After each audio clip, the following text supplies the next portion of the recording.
তখন আমি সূরা ইয়াসিনের 1 মুমিন পড়লাম, পইরা হাতের মধ্যে একটা আদলা নিলাম, একটা ইটের কন্যা নিলাম, নিয়ে সূরা মুমিনের প্রথম সূরা ইয়াসিনের প্রথম 1 মুমিন পড়লাম, পইরা আমি একটা ঢিল দিলাম, কিন্তু উঠে নাই।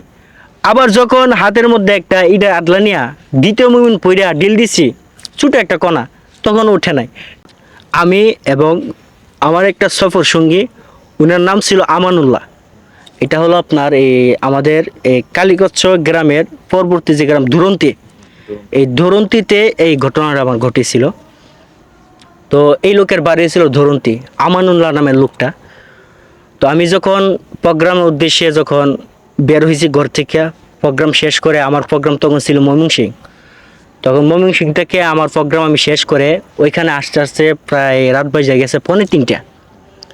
2:45 আইসা যখন ড্রাইভারে হঠাৎ করে বলতেছে, হুজুর একটু রেস্ট নেই, একটু রেস্টের দরকার আছে, কারণ চোখের মধ্যে গাড়ি চালাইলে অনেক সময় দেখেন মানে ঘুমের একটা প্রভাব আইসা পড়ে। এই জন্য এই দুরন্তির ফাঁকটার মধ্যে একটা দোকান ছিল, এই চায়ের দোকান, এখনও দোকানটা আছে। ওইখানে মানে একটু নামার জন্য বলতেছে যে হুজুর এখানে একটু নামি, আমরা নামে একটু রেস্ট নিই, একটু চা পান খাই, হয়তো ঘুমটা একটু দূর হয়ে যাইব।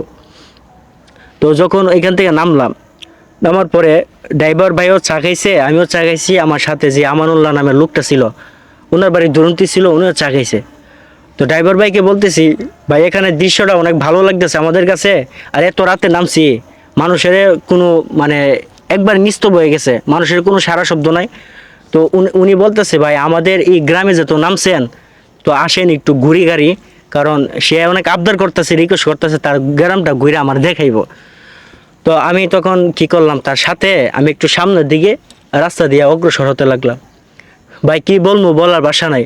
হঠাৎ করে যখন একটু সামনের দিকে অগ্রসর হয়েছি, মানে পিছনের দিক দিয়ে সামনের দিক দিয়ে চতুর দিক দিয়ে অন্ধকার, কবরস্থান ছিল পাশে।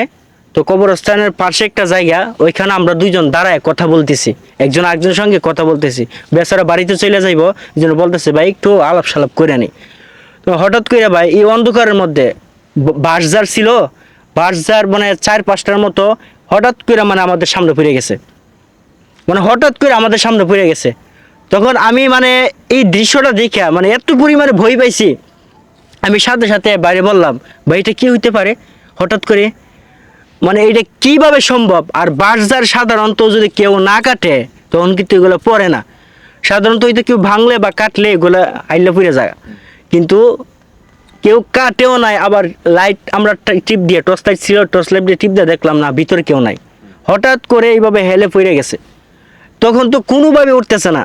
এখন এই লোকটা খুব ভয়ের মধ্যে আছে, আমি খুব ভয়ের মধ্যে আছি। প্রায় আধা কিলোর মতো আমরা হাইটে গেলাম, হাইটে যাওয়ার পরে আমাদের সামনে দুর্ঘটনাটা ঘটছে। তখন আমি ভাইকে বললাম, ভাই এখন কি করতে পারি? তখন ভাই তো মানে ডরে ভয়ে খুব মানে চমকাই গেছে গা, যে এখন কী করতে পারবো। তখন আমি সূরা ইয়াসিনের 1 মুমিন পড়লাম, পইরা হাতের মধ্যে একটা আদলা নিলাম, একটা ইটের কন্যা নিলাম, নিয়ে সূরা মুমিনের প্রথম সূরা ইয়াসিনের প্রথম 1 মুমিন পড়লাম, পইরা আমি একটা ঢিল দিলাম, কিন্তু উঠে নাই। আবার যখন হাতের মধ্যে একটা ইটের আদলা নিয়া দ্বিতীয় মুমিন পইরা ঢিল দিছি, ছোটো একটা কণা, তখন উঠে নাই।